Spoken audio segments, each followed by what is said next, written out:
皆さんこんにちは、メストリングスです。今回もグローリー・ワルキューレとヘブンズ・リングの新しいパーツを使った 3on3 バトルをやっていきたいと思います。今回は私の水渡るがグローリー・ワルキューレを使います。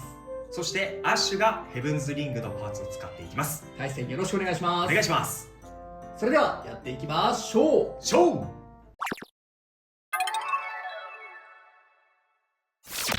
最初にシュートポジションを決めるじゃんけんをします。最初はグー、じゃんけんぽい。こっちで。それではお互いのファーストベイ、せーの、じゃん。シャークスケール 160LR グローリー・ワルキューレ WB。 ファーストバトルレディーセット、3、2、1、ゴーシュ。あ、戻ってきた。とりあえずは帰ってきたがスタミナを減らしすぎスタミナ減らしすぎ問題だ。すごいな。スタミナちょっと減らしすぎた。まあここまで来たらそうね。いや、これさっきのあれがなかったらスタミナでも勝ててそうな。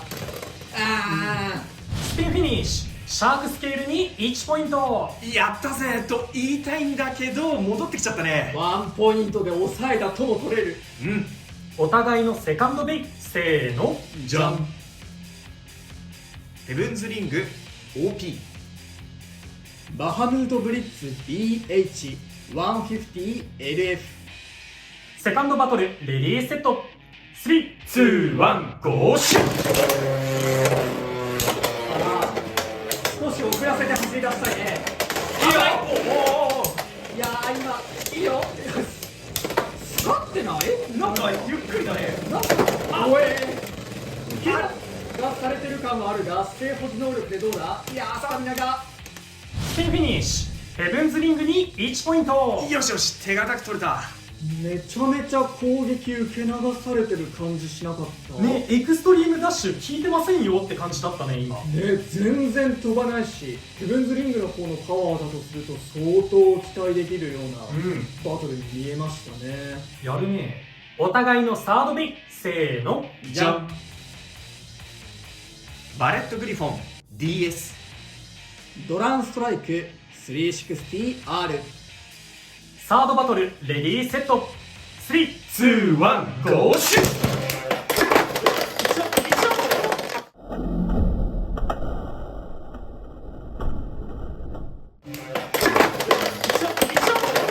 多分空中接触だよね。いや、自滅の可能性がある。設置に抜けた可能性ある。それはこうやそうってで、スポーン。もうちょっともう一回だけいい？リプレイ見たらもしかしたらこうでこうの可そう能性が。そう。もう一回しっかり見るわ。さすがに油断しとった。これ設置で抜けた可能性全然あるわ。俺は思った。で、スッて抜けてったから俺は自滅したと思ってる。サードバトルレディーセット、3、2、1、ゴーシュ。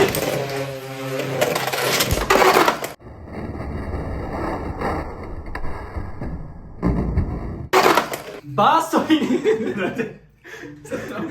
ディスクしか残ってないからこれ入れた方がいいか、パーツ。バーストフィニッシュ、ドランストライクに2ポイント。なんでだ。で、やっぱりディスクスパイクのね、バーストしやすいっていうのが見えてしまったなとは思いましたね。そうね。ちょっと使った側としては想定外の吹っ飛び方したからびっくりしちゃったよ。サードバトルでも決着がつかなかったので、デッキの順番を入れ替えて続きからやっていきます。お互いのフォースベイ、せーの、じゃん。ヘブンズ・リンググローリー・ワルキューレ。フォースバトルレディーセット、3、2、1、ゴーシュ。勢いがあるが。いや、ちょっと序盤に変な当たり方をしてしまったが、そうね。スタミナがその分ロスして。でもこれはいいまずい。いい形に入ったんじゃない？オッケー。スピンフィニッシュ、グローリー・ワルキューレに1ポイント。よーし、なんかアタックで削ったおかげでスピンで勝てたみたいな感じがするかな。あんまりグローリー・ワルキューレ単体にスタミナがあるとは思えないんで、そんな感じのバトルになったんじゃないかなと思います。お互いのフィフスベイ、せーの、じゃん。バレットグリフォンバハムートブリッツ。フィフスバトルレディーセット、3、2、1、ゴーシュ。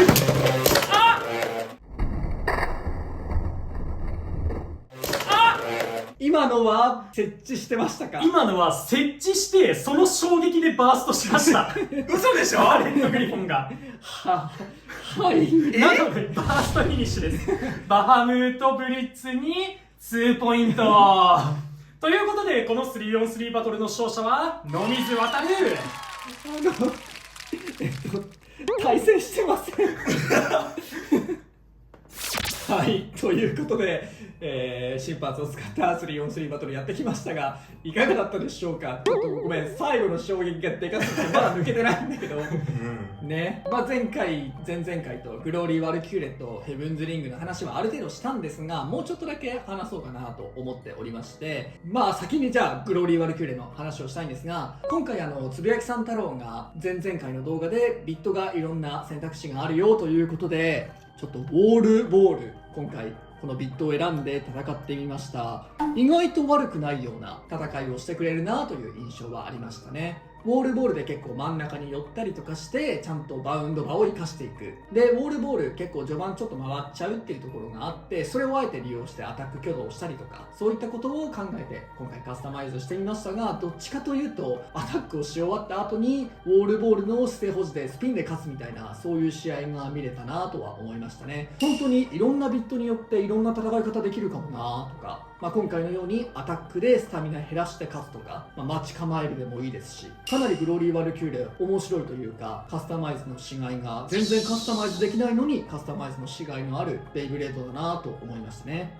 でもう一つね、新しいパーツのヘブンズ・リングのいいところも今回は見ることができましたね。なんといってもセカンドバトルでしたっけ、こっちのバハムートブリッツ結構しっかりエクストリームダッシュでね、芯を食うような位置ではあったとは思うんですけどね、しっかり当たったような気がしたんですが、全部いなされてるというかパワーが伝わってないっていうようなねバトルがあって、あれは本当に衝撃的でしたね。ヘブンズリングのディフェンス力というかいなし力というかね、そういうところはよく見れたんじゃないかなと思いますね。ロッドとかだったら多分もうちょい飛んでるみたいなね感じがしたので、やっぱヘブンズリング一応公式ディフェンスタイプと表記されていて、実際の使い方はスタミナタイプに近くなるとは前回のつぶやきさん太郎も話してたと思いますが、でも本当にそれを両立しているというか、スタミナもそこそこ、上々ぐらい強くて、かつディフェンス力もかなり高い、かなりいいブレードだなと思いましたね。そして最後ね、はい、ディスクスパイクの話しましょうか。はい。落下でダメだった。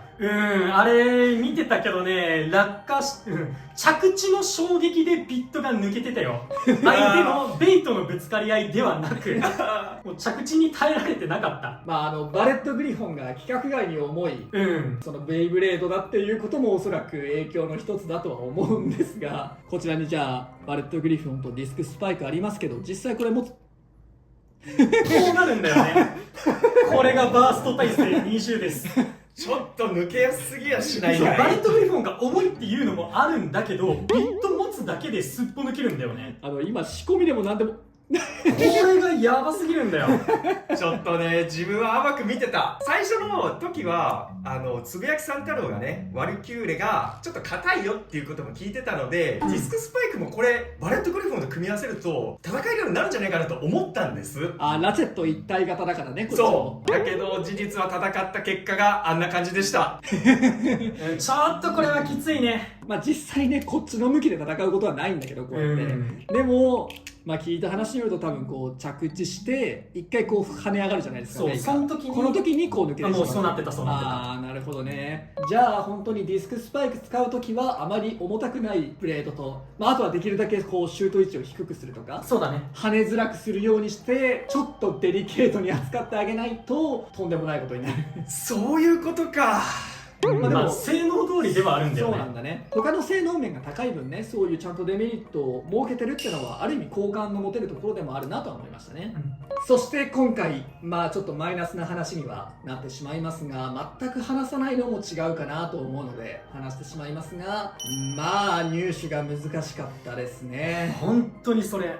今回私はタカラトミーモールの方で運よく1つずつね、グローリー・ワルキューレ1つとランダムブースターも1個制限だったので1個しか買ってなくって、ヘブンズリング黒い方を当てることができたっていうので、前の動画見てもらうと私はディスクスパイク使ってないんですけど、持ってないので使ってなかったっていうそういう話なんですが、で、僕、つぶやきさん太郎は、タカラトミーモールの予約で乱舞1個だけなんとか確保できたのと、朝からお店の開店の1時間前から並んで、なんとかグローリーワルキューレ1個と、そこでプラス乱舞1個確保することができて、で、ほんとこれ、運よく黒のヘブンズリングと、あとは赤いゴーストサークルについてたディスクスパイクをゲットすることができて、なんとかゲットできたんだけど、ほんと今回初めて乱舞の新ブレードゲットできないかなっていう風に覚悟しちゃいましたね。今まではね、ちゃんと変えてたから、ランダム商品だからね、運悪く出なくても複数買えばなんとか確保できるっていうことで、今までの乱舞レア枠、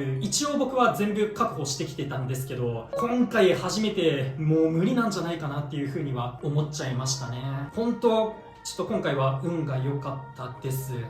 当に買えない。きついね、これは。アッシュ君はというと、はい、私は買えなかったので今回のバトル全部お二人からお借りして遊びました。そうなんですよね。ワルキューレも買えなくって、ランダムブースターの方も買えないと。はい、ちょっとね、こういうのは難しいというかね、苦しいような感じにはなってしまいましたが、まあただ、メイブレードの公式側の増産とかを頑張りますよみたいな話が X の方で上がってたじゃないですか。あれのその結果が出てくるというか、だんだんその商品が並び出しますよっていうのの期間というのが、確か7月下旬ぐらいから8月にかけてみたいな、だいたいそれぐらいの時期にできるように頑張りますみたいな話だったので、今回はまだその範囲外なんですよね。なのでまだちょっとその頑張りが追いついてない頃、まだその頑張りっていうのが反映されてない時期ではあるので、もしかしたら今後はもう少し手に入りやすくなるっていうのもあるかもしれませんねとは思いました。なのでちょっと今ね、そのメーカーさんにあんまりその反映されてないよっていうのはちょっと違うかなとは思いますね。そう、あと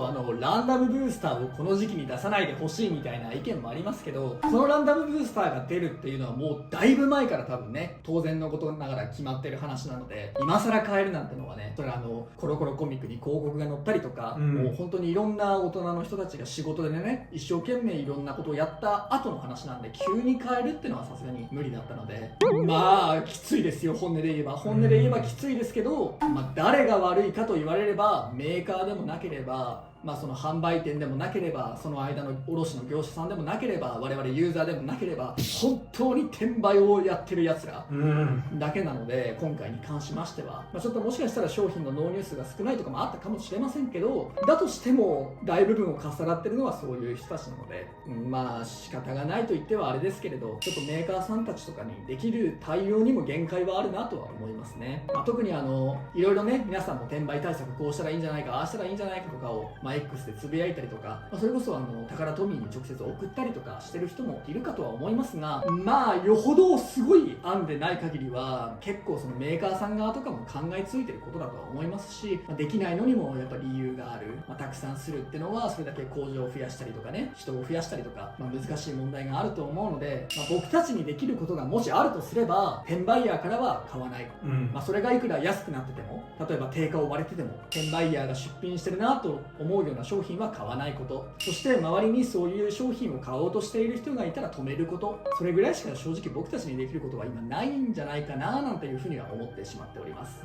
ぶっちゃけて言ってしまえば、転売から買う人がいるからいつまでも転売ヤーっていうものが存在するので、皆さんもね、もし周りにね、もうどうしても欲しかったから高い値段だけど倍以上の値段だけど買っちゃいましたとか、そういう人がいたらもうそういうことは二度としないでとか、安くなってたからどう見ても転売ヤーだったけどそこから買いましたとかも、できる限りもうやめてね、その転売ヤーに少しでも利益が渡らないようにするしか、僕たちに今できることはないんじゃないかなと思ってます。ランダムのレアとかはちょっと話が変わりますが、ブースターとかね、普通の商品とかの値段が釣り上げられてるとか、そういうので買っちゃったって人は、ちょっと今後はね、買わないようにしていただいたり、皆さん周りの人にそういうことを周知するってのが、それが僕たちにできる最大の手なんじゃないかなと思うので、ちょっと転売にくいという人は、できる限りそういうことをしていくのがいいんじゃないかなとは思っております。マジでメーカーさんとか販売店さんとか、販売店はなんかそういう悪いことしてない限りは、メーカー、卸、販売店の人たち、みんな余計な業務を負うことになっているので、彼らが悪いわけではないだろうなと思っておりますし、できればそういう方々も応援していただければなと思っております。ということで、少しマイナスな話にはなってしまいましたが、この動画が良かったらグッドボタンとチャンネル登録よろしくお願いいたします。それではまた次の動画でお会いいたしましょう。バイバイ。バイバイバイ。